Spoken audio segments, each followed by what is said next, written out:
சேனல்லேருந்து வருது. இது நான் முன்னொரு சேனல் வச்சுருந்தேன். அந்த சேனலில் வந்து நிறைய பேர் பார்த்துட்டு கெட்டி மல்லி செடி கொடுங்கன்னு கேட்குறாங்க. பதியம் போட்டு வச்சுருக்கேன். அது அவங்களுக்கு அனுப்பணும். இந்த தலையெல்லாம் உருவி விட்டு வச்சுருக்கேன். இது கெட்டி மல்லி உடனே பூக்கும் பூக்காது. அரும்பு நல்லா கெட்டியாக இருக்கும், ஒரே வாசனையாக இருக்கும். அதெல்லாம் உருவி விட்டு வச்சுருக்கேன். இனிமேல் துளிர் விட்டு மல்லி விடும். மல்லி அரும்பு கட்டும் நிறைய பூக்கும் இந்த செடி. போன சேனலில் காமிச்சிருக்கேன். அவங்கெல்லாம் இன்னும் என்னை செடி கட்டிக்கிட்டே இருக்காங்க. என்னால் அனுப்ப முடியல. இடையில என் பையன் கல்யாணம் அது இதுன்னு நிறைய தேவைகள் வந்துருச்சு. அதனால் அவங்களுக்கு நான் என்னால் செடி அனுப்ப முடியல. அவங்களுக்கு செடி அனுப்பணும். பதியம் போட்டு வச்சுட்டேன். கேட்டதுமே அவங்க பதில் கூட இன்னும் சொல்லவே இல்லை. சரி, இன்றைக்கி சண்டேங்கிறதுனால செடிக்கெல்லாம் தண்ணி ஊற்றிட்டு போவோம். காய்கறி கழிவெல்லாம் போட்டு வச்சுருந்தேன். ஒரு தண்ணி ஊற்றி வச்சுருந்தேன். மாவு தண்ணி, புளிச்ச மோர், அது அதெல்லாம் கொண்டாந்து ஊற்றும் செடிகளுக்கு அப்படின்னு வந்தேன். இந்த பூக்கிறப்ப காமிக்கிறேன். நல்லாயிருக்கும், பார்க்கறதுக்கு சூப்பராக இருக்கும். எங்கள் வீட்டு மாமரம், எங்கள் வீட்டு வயல் தான். அதெல்லாம் நடாமல் கிடக்கு, காடு மண்டி கிடக்கு.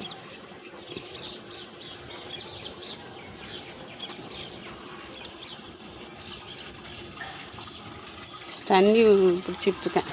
கொய்யாக்காய், எங்கள் வீட்டு கொய்யா மரம், நிறையா கொய்யாக்காய் காய்ச்சிருக்கு. இன்னும் பழுக்கலை. பெரிய பெரிய கொய்யாவாக இருக்கும், பெருசாக இருக்கும். காய் பெருசாக பண்ணி காமிக்கிறேன். மிளகாக்கண்ணெலாம் எடுத்து தனித்தனியாக வச்சேன்.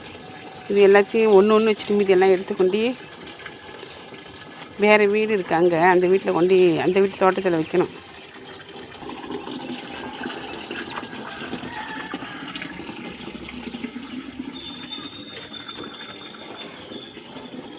குச்சிக்கல்லி செடி இது வச்சு ரொம்ப வருஷமாகுது.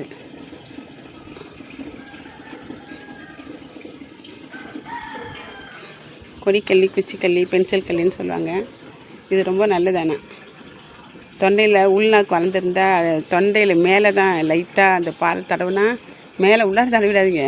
மேலே தடவுனா வந்து அந்த உள்நாக்கு அந்த இருமல்லாம் சரியாக போயிடுமா. லைட்டாக புண்ணு வந்துடணுன்னா தேங்காய் எண்ணெய் தடவை சரியாக போய்டும். ஒன்றும் பிரச்சனை கிடையாது. நல்லது, ரொம்ப இது ரொம்ப நல்லது. ஆணி விழுவுதில்ல, ஆணி காலில் ஆணியில் எடுத்து வச்சா கூட அந்த பாலை ஆணியெல்லாம் சரியாக போயிடும். வெள்ளை ரோஜா எவ்வளோ மொக்கு விட்ருக்கு பாருங்கள். நிறைய மொக்கு விட்ருக்கு. நல்ல கத்திரிக்காய் செடி, கத்திரிக்காயெல்லாம் வச்சு காய்ச்சிருக்கு. இது கடுகு ஒன்று வச்சுருக்கு. வெத்தலை கொடி. இது கத்திரிக்காய் தான். இது வெள்ளை கத்திரிக்காய். ரோஜா, பன்னீர் ரோஜா நிறைய மொக்கு வச்சுருக்கு.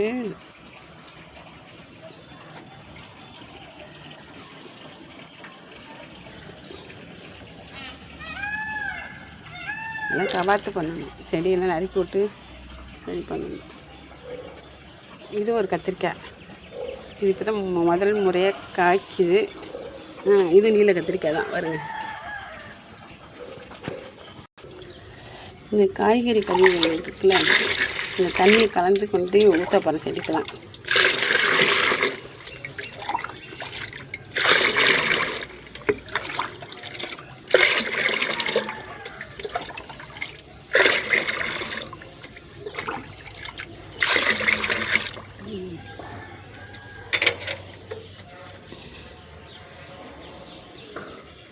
இந்த மணி பிளான்ட்டு நல்லா வரல, சுற்றும்.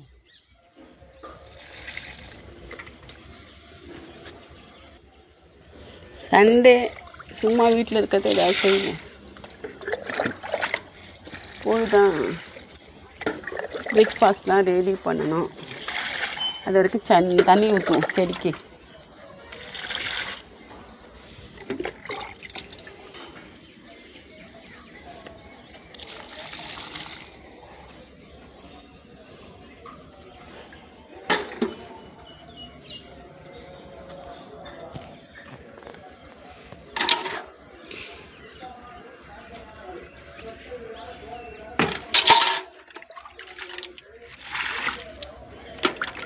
இந்த தண்ணி ஊற்றவும் தான் நிறைய அரும்பு கட்டுது.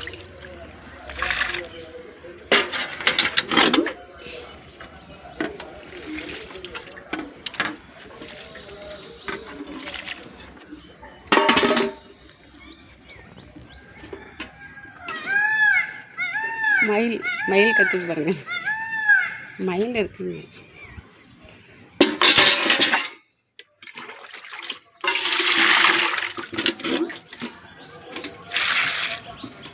வயலில் மயில் நிற்கிது நிறையா சத்தம்.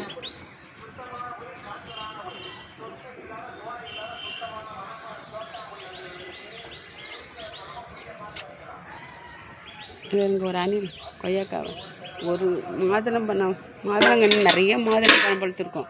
எல்லாம் அணில் தான், ஒன்று கூட நாங்கள் தின்னது கிடையாது. இப்போ கொய்யாக்காவை கடிக்கிறதுக்கு வருது, கடித்து கீழே போட்டிருக்கு நிறையா. அது எப்போ பழுக்குதுன்னே தெரியல. கொஞ்சம் கொஞ்சமாக காயை சுரண்டி பழுக்க வச்சு கொஞ்சம் கொஞ்சமாக அதுவே தின்னுடுது. கீழே தோல் தான் கிடக்கு. ஒரு பழமும் நாங்கள் சாப்பிட முடியல. மாம்பழம், மாதுளம்பழம், கொய்யாப்பழம் எல்லாம் அதுவே தின்னுடுது. சரி, நான் வீட்டுக்கு போவாங்க. மல்லிகை செடி முழுசாக காமிச்சிடறேன் பாருங்கள். பெரிய செடி, 2 செடி இருந்தது. ஒன்று பட்டு போயிட்டு தண்ணி ஊற்றுற இடத்துல இருந்தால் வேர் பறிச்சுக்கிட்டு செத்து போயிட்டு. இது எல்லாம் மாமரத்து மேலே ஏறி இருக்குது. நிறைய பூக்கும்.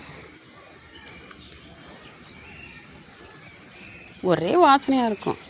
இன்றைக்கி பறித்த அரும்பு நம்ம கட்டலைன்னா 2 நாள் வரைக்கும் ஃப்ரிட்ஜில் அப்படியே அரும்பாகவே இருக்கும்.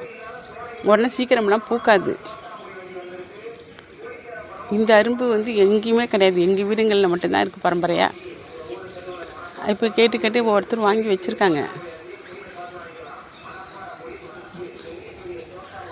இது பூக்கிறப்ப காமிக்கிறேன், அப்போ தான் உங்களுக்கு தெரியும் இதோட அரும்பு எப்படி இருக்குது. நீட்டாக அழகாக இருக்கும். அந்த சேனலில் போட்டிருக்கேன் அந்த அரும்பெல்லாம். அந்த சேனல் பேர் வந்து நாச்சியார் மியூசிக் கிரியேஷன்ஸ்னு பேர்.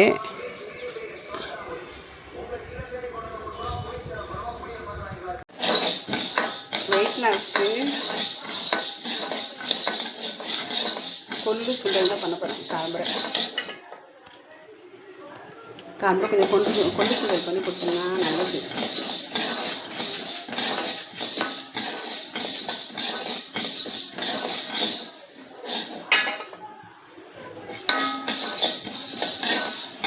வறுத்துட்டு செய்ய போகிறேன். நேற்றையும் அந்த ஐடியா இல்லை, இதுதான் ஊற வச்சு அவிச்சிருக்கலாம். இன்றைக்கி நான் வந்து திடீர்னு இந்த யோசனை வந்ததுனால வறுத்துட்டு அவிக்க போகிறேன். அவிச்சிட்டு சுண்டல் பண்ண போகிறேன்.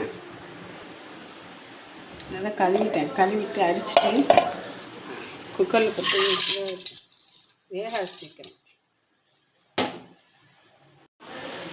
கொள்ளு சுண்டல் தாளிக்காமல் உப்பு போட்டு கொடுக்கலாம். எல்லோரும் சாப்பிடாதீங்க. அது கொஞ்சம் கொஞ்சோண்டு எண்ணெயை காமிச்சு தாளித்து தேங்காய் எல்லாம் போட்டு கொடுத்தா சாப்பிடுவாங்க. கொள்ளு சுண்டல் ரொம்ப நல்லது. அவனுக்கு உஷ்ணம். ஆனால் வாரம் ஒரு பச்சை கொடுக்கணும். கொள்ளு சுண்டல் காலை நேரத்தில் வெறும் வயிற்றுல சுண்டல் செஞ்சுட்டேன். ஆள் கொஞ்சம் கொடுப்போம். காலை நேரத்தில் சுண்டல் சாப்பிட்டா நல்லது தானே.